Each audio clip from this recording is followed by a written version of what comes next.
Bismillahirrahmanirrahim. Assalamualaikum warahmatullahi wabarakatuh. Alhamdulillahi wahdah alladzi a'tana al-'afiyah was-sihhah hatta natadawwaka rahmah wal farhah.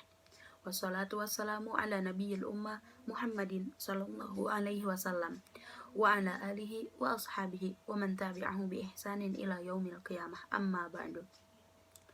Ayyuhal musyahidun, Al-Quran merupakan kitab suci umat Islam yang sering pula disebut dengan Kalamullah. Kalamullah atau firman Allah ini merupakan kalimat suci yang penuh sakralitas. Kesuciannya tentu berkaitan erat dengan keotentikannya. Dan jika Al-Quran yang sampai pada kita sudah tidak otentik, tentu hal ini akan mempengaruhi kepada kesucian dan kesakralannya. Sebagai konsekuensi, hal ini akan menyebabkan tidak adanya perbedaan antara Al-Quran dari sekedar buku. Inilah mengapa penting bagi kita untuk mempelajari ilmu qiraat agar tidak saling menyalahkan dan tidak merasa paling benar. Secara etimologi, istilah Al-Quran dan istilah qiraat berasal dari akar kata qoro'a.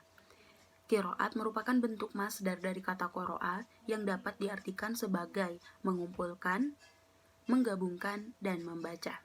Menurut Az-Zarkashi, qiraat adalah perbedaan cara membaca ayat-ayat Al-Quran, baik menyangkut huruf-hurufnya atau cara mengucapkan huruf-huruf tersebut, seperti takhfif atau meringankan, taskil atau memberatkan, dan lain sebagainya. Lalu bagaimana sejarah ilmu qiraat pada masa Nabi, masa sahabat, masa tabi'in, sampai masa kodifikasinya? Baiklah, kami dari kelompok 2 akan memperjelas dan akan memaparkan materi tentang sejarah ilmu qiraat sampai masa kodifikasi ilmu qiraat. Baiklah, untuk materi yang pertama yaitu sejarah ilmu qiraat pada masa Nabi Muhammad SAW yang akan disampaikan oleh Saudari Devi Indah Nuriana dan Saudari Nisa Mar'atus Solihah. Perkenalkan, nama saya Devi Indah Nuriana. Di sini saya sebagai pemateri pertama yang akan menjelaskan sejarah perkembangan ilmu qiraat khususnya pada masa Nabi.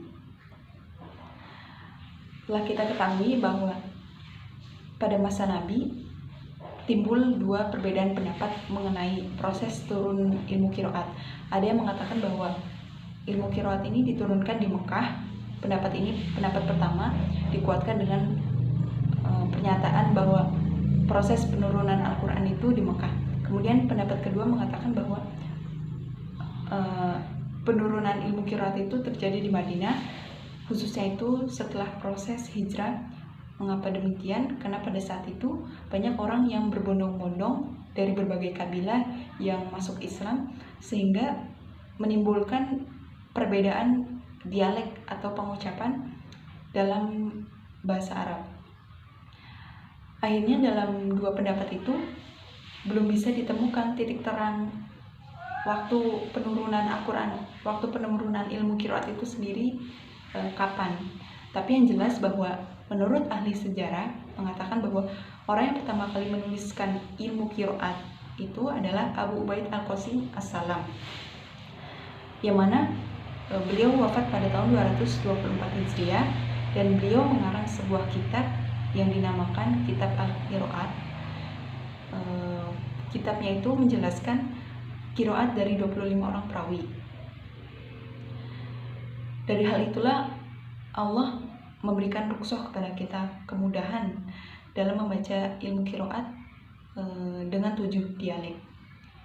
Di sini saya akan memberikan salah satu contoh hadis yang diriwayatkan dari Imam Bukhari dan Muslim, yang mana dalam hadis itu menjelaskan bahwa ternyata dalam surah Makkiyah sudah terdapat perbedaan mengenai qiraat. Ringkas hadisnya itu, jadi ketika Sayyidina Umar bin Khattab menemui Hakim bin Hizam sedang melaksanakan sholat dan membacakan surah Al-Furqan, Sayyidina Umar bin Khattab merasakan ada yang berbeda pada saat ia belajar dengan Rasulullah dan ketika mendengar bacaan itu yang dibacakan Hakim. Kemudian Sayyidina Utsman bin Affan membawa Hakim bin Hizam ke hadapan Rasulullah untuk menanyakan perihal ini.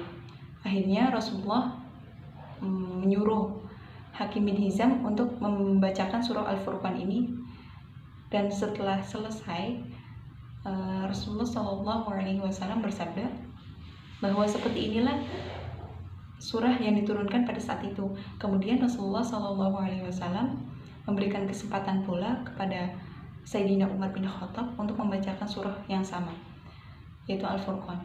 Kemudian setelah selesai, Rasulullah SAW pun bersabda bahwa seperti ini pula lah surat yang diturunkan pada saat itu. Dan akhirnya Rasulullah pun bersabda lagi, Rasulullah SAW bersabda lagi, memang Al-Quran itu diturunkan dengan 7 dialek, dengan 7 pengucapan bahasa, cara pengucapan bahasa, yang mana karena itu bacalah Al-Quran sesuai dengan kemampuan kalian. Jadi dari pernyataan hadis di atas itu menjelaskan kepada kita bahwa ternyata dalam surah Makkiyah sudah terdapat perbedaan mengenai qiraat. Dan dari pernyataan di atas juga menjelaskan kepada kita bahwa pada saat di Mekah ternyata cara penurunan ilmu qiraat itu bisa dikatakan di Mekah. Karena apa? Karena pada saat di Mekah Rasulullah SAW belum pernah hijrah dan belum banyak menimbulkan berbagai dialek, karena pada saat di Mekah hanya menggunakan satu dialek, yaitu dialek Quraisy. Jadi belum banyak menimbulkan berbagai dialek. Ya baik, terima kasih. Itu saja. Assalamualaikum warahmatullahi wabarakatuh. Saya Nisa Mar'atus Soleha sebagai pemateri kedua. Di sini saya akan melanjutkan menjelaskan tentang qiraat pada masa Nabi Muhammad SAW. Sebagaimana yang telah dijelaskan oleh pemateri sebelumnya, bahwa qiraat diturunkan di Mekah atau waktu diperbolehkannya itu saat Nabi di Mekah. Namun ada juga ulama yang berpendapat bahwa qiraat diturunkan di Madinah atau waktu diperbolehkannya itu di Madinah sesudah peristiwa hijrah Nabi, dan orang-orang mulai masuk Islam itu sudah banyak dan saling berbeda ungkapan bahasa Arab dan dialeknya.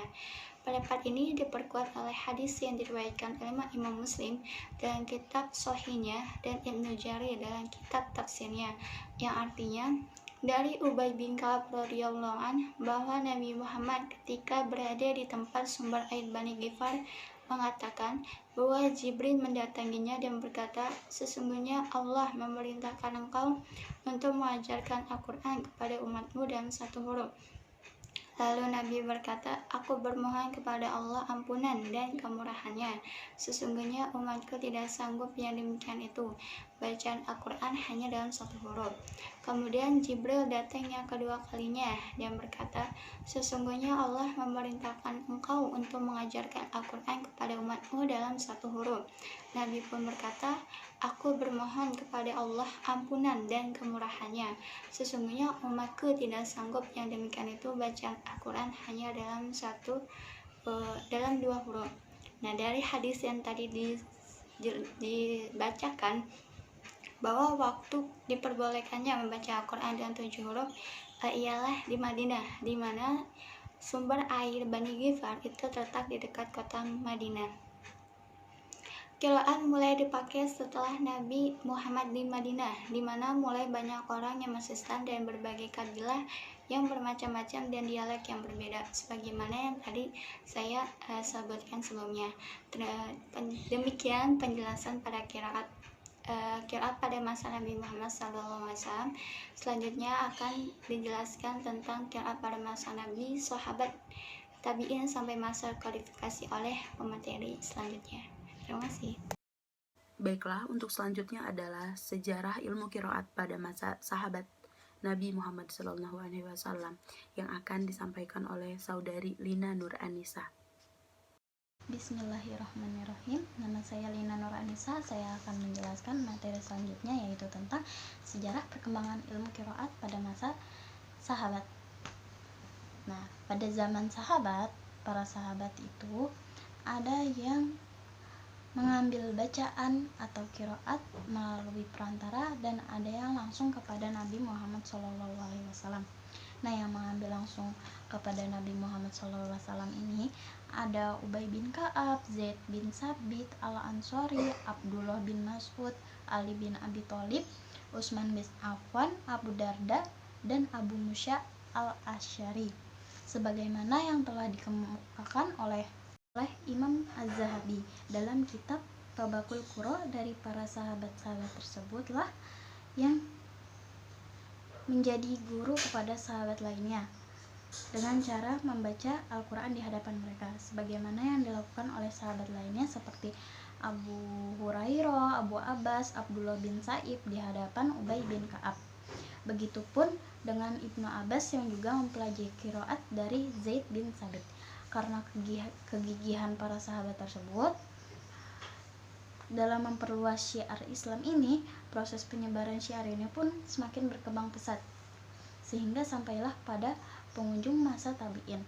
Nah, pada tepatnya di penghujung abad pertama Hijriah, yang selanjutnya akan dilanjutkan oleh teman saya. Dan untuk selanjutnya adalah sejarah ilmu qiraat pada masa tabi'in yang akan disampaikan oleh saudari Siti Oliyah dan Siti Ayu Az-Zahra. Oke, saya akan melanjutkan pembahasan tentang sejarah perkembangan ilmu qiraat pada masa tabi'in. Sebelumnya kan udah dijelasin ya bahwasanya perkembangan ilmu qiraat pada masa sahabat itu bermula dari Nabi Muhammad SAW mengajarkan ilmu qiraat kepada para sahabat sehingga muncullah para qurra dan hufaz di kalangan sahabat. Qurra dan hufaz di kalangan sahabat inilah mulai mengajarkan ilmu-ilmu qiraat kepada generasi selanjutnya, yaitu generasi tabi'in, sehingga hasil dari didikan qurra di kalangan sahabat muncullah para pakar-pakar ilmu qiraat di generasi tabi'in. Lalu pada masa tabi'in bermula dari tahun 100 Hijriah muncullah sebagian golongan tabi'in yang mana dari golongan tabi'in tersebut mereka mempunyai rasa perhatian yang penuh terhadap ilmu qiraat sehingga mereka mempelopori ilmu qiraat secara terperinci dan mereka meyakininya bahwa qiraat yang mereka riwayatkan itu memang qiraat yang telah mereka ambil dari kalangan imam-imam terdahulu yang terdiri daripada kalangan sahabat-sahabat dan para tabi'in pelusuk rantau tanah Arab gitu. Dan dari situlah mereka dikenal sebagai qurra. Bacaan-bacaan yang mereka ambil itu lalu dijadikan sebagai rujukan oleh umat muslim pada saat itu. Dan setiap bacaan yang diambil dari qurra tersebut dinisbahkan dengan nama mereka, di antaranya yaitu Abdullah bin Katsir, Humaid bin Qais al-A'raj yang berada di Mekah, lalu Abdullah bin Amir yang berada di Syam, Yahya bin Wahab dan lain-lain yang berada di Kufah, lalu Abdullah bin Abi Ishaq yang berada di Basrah, lalu Abu Ja'far Yazid bin Al-Qaqam yang berada di Madinah. Dan golongan qurra yang paling menonjol dan yang telah didokumentasikan sebagai qurra sabah itu dinisbahkan kepada 7 bilangan imam, yang mana diantaranya yaitu Imam Nafi, Ibnu Katsir, Abu Amir, Ibnu Amr, lalu Asim, Hamzah, dan Kusai. Golongan qurra yang paling menonjol dan yang telah didokumentasikan sebagai qurra sabah itu dinisbahkan kepada 7 bilangan imam, yang mana diantaranya yaitu Imam Nafi, Ibnu Katsir, Abu Amir, Ibnu Amr, lalu Asim, Hamzah, dan Kusai. Dan ada juga sebagian ulama yang berpendapat bahwa qiraah ini ada 10 gitu. Dan ada juga yang berpendapat bahwa qiraah ini cuma 7 gitu. Selanjutnya akan dibahas oleh Saudari Siti Ayu Azhara mengenai pembahasan perkembangan ilmu qiraah pada masa tabi'in juga. Baik, bismillahirrahmanirrahim. Assalamualaikum warahmatullahi wabarakatuh. Nama saya Siti Ayu Azhara. Di sini saya akan melanjutkan materi sebelumnya. Tadi kan sudah dijelaskan ya bahwasannya golongan-golongan yang paling menonjol yang telah didokumentasikan kepada Qurra as-Sab'ah yang dinisbahkan kepada bilangan-bilangan di antara kalangan mereka ada yang mengambil qiraat itu bertepatan dengan kemasyhuran dalam periwayatan sama dari segi riwayah atau cara pelaksanaan dan periwayatan dan diroyah atau ilmiah. Terdapat juga di antara kalangan mereka meringkaskan qiraat dan tidak menitik beratkan periwayatan yang diambil secara tidak langsung. Keadaan ini telah menyebabkan berlaku penyelewengan bacaan secara menyeluruh, meluas, dan perselisihan pendapat yang kritikal apabila ramai orang yang mempelajari ilmu qiraat daripada mereka. Nah, hampir-hampir juga berlaku percampuran antara qiraah yang sahih dan yang tidak sahih. Memandangkan keadaan sedemikian begitu meruncing, maka lahir golongan ulama mengeluarkan ijtihad mereka untuk mengumpulkan segala huruf dan qiraat yang terdapat pada masa tersebut dan menyandarkan setiap bentuk qiraat dan riwayat secara sempurna sehingga mereka boleh membedakan qiraat yang sahih, mutawattirah, dan masyhur dan qiraat syadda atau qiraat yang tidak merangkumi tiga rukun yang telah ditetapkan oleh kalangan ulama qiraat. Para ulama qiraat telah bersepakat bahwa setiap qiraat yang sahih mesti menepati 3 rukun, yaitu menepati bahasa Arab walaupun dalam satu bentuk, menepati mushaf Utsmani, dan mempunyai sanad yang sahih akan dikira sebagai qiraat yang sahih lagi diakui kebenarannya dan diiktiraf sebagai Al-Qur'an. Seterusnya, qiraat juga merupakan sebagian daripada sab'ah al-ahruf yang wajib kita terima dan akui keberadaan dan keesaannya. Perlu kalian ketahui bahwasannya nama-nama para pakar qiraat dari generasi tabi'in di beberapa wilayah Islam di dunia itu seperti Mekah, Madinah, Basrah, Kufah, dan Syam. Berikut nama-namanya ialah yang pertama itu di Mekah. Qari yang tinggal di Mekah ini antara lain ialah Ubaid bin Umair, Atha, Tawus, Mujahid, Ikrimah, dan Ibnu Malikah. Kemudian di Madinah, qari-qari yang tinggal di Madinah ini ialah Ibnu Musayyab, Urwah, Salim, Umar bin Abdul Aziz, Sulaiman ibnu Yasar, Mu'ad bin Haris atau Mu'ad al-Qurri, Abdurrahman bin Hurmuz, Ibnu al-A'raj, Muslim bin Jundub, dan Sa'idah bin Aslam. Kemudian yang ketiga ialah Basrah. Nah, di Basrah ini terdapat para qari masyhur yaitu Amir bin Abdul Qais, Abu Aliyah, Abu Roja, Nasr bin Ashim, Yahya bin Ya'mar, Mu'ad, Jabir bin Zaid, Al-Hasan ibnu Sirin, dan Qatadah. Kemudian yang keempat di Kufah. Di Kufah juga terdapat pula para ahli qiraat, diantaranya Al-Qamah, Al-Aswad, Masruq, Ubaid, Amr bin Syarhabil, Al-Haris bin Qais, Rabi bin Khatim, Abdurrahman As-Sulami, Zur bin Khubais, Ubaid bin Mudailah, Abu Zar'ah, dan Ibnu Asy-Sya'bi. Dan yang terakhir adalah di Syam. Nah, di Syam juga terdapat qari yang masyhur yaitu Al-Mughirah bin Abi Syaibah Al-Mahzumi. Beliau termasuk salah seorang murid dari Utsman bin Affan, dan Khalid bin Sa'id salah seorang murid dari Abu Darda. Sekian presentasi dari saya. Selanjutnya saya kembalikan kepada moderator. Materi selanjutnya adalah masa penulisan ilmu qiraat yang akan disampaikan oleh Saudari Eva Susilawati. Baiklah, pada kesempatan kali ini saya akan menjelaskan tentang masa pengkodifikasian ilmu Al-Quran. Perlu diketahui bahwasannya pada fase ini penulisan Al-Quran itu bersamaan dengan penulisan berbagai macam ilmu keislaman seperti ilmu hadis, ilmu tafsir, dan ilmu lainnya. Sekitar permulaan abad kedua Hijriyah, pada fase ini mulai muncul karya-karya dalam bidang qiraat. Sebagian ulama mutaakhirin berpendapat bahwa yang pertama kali menulis ilmu qiraat ialah Yahya bin Ya'mur, ahli qiraat dari Basrah.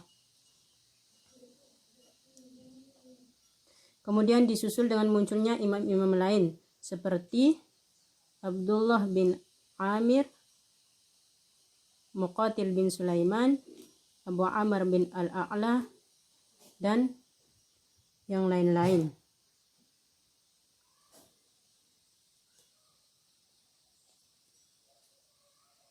Menurut Ibnu Al-Jazari, yang pertama kali menghimpun ilmu qiraat, bermacam-macam qiraat dalam satu buku adalah Abu Ubaid Al-Qasim bin Salam, yang mengumpulkan 25 ulama ahli qiraat, termasuk imam yang 7 tersebut. Pendapat lain adalah Husain bin Utsman bin Thabit al-Baghdadi ad-Dahir. Mulai saat itu, qiraat menjadi ilmu tersendiri dalam ulumul Quran. Namun, menurut Sya'ban Muhammad, bahwasannya yang dua tersebut, yaitu Abu Ubaid Al-Qasim bin Salam dan Husain bin Utsman, merupakan dua imam yang menuliskan ilmu qiraat di dalam berbeda aspek. Yaitu pertama, Abu Ubaid Al-Qasim adalah yang pertama menulis qiraat dalam bentuk prosa, sedangkan Husain bin Utsman adalah yang pertama menulis qiraat dalam bentuk puisi. Kemudian pada abad ketiga Hijriyah, kegiatan penulisan qiraat semakin marak. Pada abad ini sudah mulai ada yang menghimpun bacaan para imam seperti Ahmad bin Zubair Al-Maki yang menghimpun bacaan Imam 5. Kemudian di makalah tersebut, imam-imam lain yang menghimpun bacaan imam qiraat ialah Ismail bin Ishaq Al-Maliki yang menghimpun bacaan 20 bacaan imam, Ibnu Jarir At-Tabari yang menghimpun bacaan lebih dari 20 imam, dan lain-lainnya. Mungkin hanya ini yang dapat saya sampaikan. Dilanjutkan ke pemateri selanjutnya. Untuk pemateri yang terakhir adalah Miftah Rizki yang akan menyampaikan materi tentang sejarah kodifikasi atau pembukuan ilmu qiraat. Bismillahirrahmanirrahim. Saya Miftah Rizki, insya Allah akan melanjutkan pembahasan sebelumnya, yakni kodifikasi ilmu qiraat yang sudah dijelaskan oleh saudari Eva. Baik, pada penghujung abad ketiga Hijriyah, Ibnu Mujahid menyusun ilmu qiraat dalam kitabnya yang berjudul As-Sab'ah. Beliau hanya memasukkan para imam qiraat yang terkenal thiqah dan amanah serta panjang pengabdiannya dalam mengajarkan Al-Quran, yang berjumlah 7 orang. Banyak sekali kitab-kitab qiraat yang ditulis oleh para ulama. Di antaranya adalah At-Taisir fil Qiraah As-Sab'i yang disusun oleh Abu Amr Adani. Kemudian ada Matan As-Satibiyah fil Qiraah As-Sab'i karya Imam As-Satibi, dan ada An-Nasr fil Qiraah Al-Asr yang disusun oleh Ibnu Al-Jazari. Kemudian ada kitab Fadl Al-Bashar fil Qiraah Al-Arba' Al-Asr karya Imam Adimyati Al-Bana.